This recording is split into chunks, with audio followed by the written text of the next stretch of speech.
রাজধানীর বাজারে এখনো কাটেনি সয়াবিন তেলের সংকট। এখনো চালের দাম না কমায় ক্ষোভ প্রকাশ করেছেন ক্রেতারা। নিত্যপণ্যের বাজার নিয়ে আরো জানাতে রাজধানীর কারওয়ান বাজার থেকে যোগ দিচ্ছেন সহকর্মী শাহিদ আহমেদ।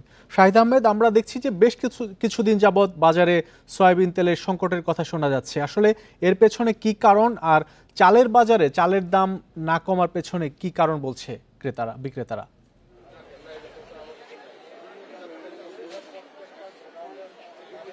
মাহমুদ শরীফ, আসলে কেন সংকট বা পাওয়া যাচ্ছে না এই বিষয়ে প্রথমে জানানোর আগে আমি সরাসরি বাজারের চিত্রটা দেখাই। আসলে আপনার মতো এই প্রশ্নটা আমি যারা এখানে বিক্রেতা ব্যবসায়ী তাদের কাছে জানতে চেয়েছিলাম যে আসলে সয়াবিন তেলের কম পাওয়া যাচ্ছে কেন। তাদের একই কথা যে তারা যে পরিমাণ মাল চাচ্ছে সেই পরিমাণ মাল কোম্পানি থেকে দিচ্ছে না। এই জন্য এই মালের সংকটের কারণে বাজারে সয়াবিন তেলের ক্রাইসিস দেখা দিয়েছে। এবং আমি যদি আরেকটা জিনিস আপনাকে দেখাই, সেক্ষেত্রে বাজারে যে পরিমাণ তেল আছে সবগুলোই কিন্তু এখন নতুন যে তেলগুলো আসছে সবগুলো দেখবেন যে আপনি ক্যানোলা সয়াবিন তেল, অর্থাৎ এখানে যারা বিক্রেতা তারা যেটা বলছে আসলে যে সয়াবিন তেলের সংকটের কারণে কোম্পানি থেকে সরবরাহটা কম, তবে ক্যানোলা যে সয়াবিন তেল এটা আসলে সরিষার দানার মতো আরেকটি ফল যেটা থেকে আসলে সয়াবিন তেলটা হয়, কিন্তু যেটা সয়াবিন ফল থেকে হয় সেই অরিজিনাল সয়াবিন তেলটা বাজারে সংকট রয়েছে। সামনে রমজান, সেটার জন্য কৃত্রিম সংকট তৈরির পায় তারা দাম বৃদ্ধির প্রস্তাব করছে এবং গত জানুয়ারিতেই কিন্তু 2 দফা দাম বৃদ্ধির প্রস্তাব করেছিল, যার ফলে কিন্তু এখনো পর্যন্ত সরকারিভাবে কোনো সিদ্ধান্ত হয় না দাম বৃদ্ধির।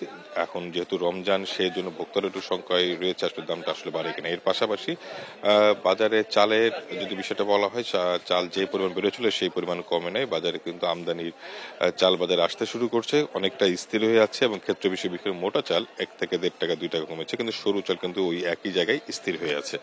এই জন্য চালের বাজারে বলা যাবে না যে খুব একটা স্বস্তি রয়েছে, তবে বিক্রেতারা বলছেন আমদানি পরিমাণ ভালো হলে এবং সরবরাহটা ঠিক থাকলে দামটা কমতে পারে। এর পাশাপাশি ব্রয়লার মুরগি এবং সোনালী মুরগির দাম কেজিতে 10 টাকা বৃদ্ধি পেয়েছে, কারণ সামাজিক বিভিন্ন অনুষ্ঠানের কারণে মুরগির চাহিদা বাড়ছে, সেজন্য দামটা একটু বৃদ্ধি পেয়েছে বলে দাবি যারা বিক্রেতা। পাশাপাশি অন্য বিষয়গুলো যদি বলা হয়, বেশিরভাগ সবজির দাম কিন্তু নাগালে রয়েছে। 20 টাকা, 30 টাকা, 40 টাকার মধ্যে পাওয়া যাচ্ছে।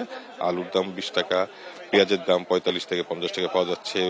ফার্মের মুরগির ডিম 130 থেকে 135 টাকা ডজনে পাওয়া যাচ্ছে। এর পাশাপাশি যদি বলা হয়, বাজারে এখন পর্যন্ত ক্রেতাদের কাছে একটু শঙ্কার বিষয় রমজানের বাজার ঘিরে সয়াবিন তেলের যে তীব্র সংকট রয়েছে।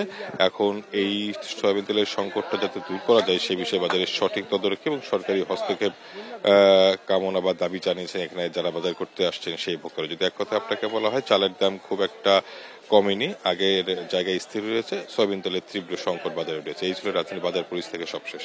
নিত্যপণ্যের বাজার পরিস্থিতি রাজধানীর কারওয়ান বাজার থেকে জানাচ্ছিলেন সহকর্মী শাহিদ আহমেদ।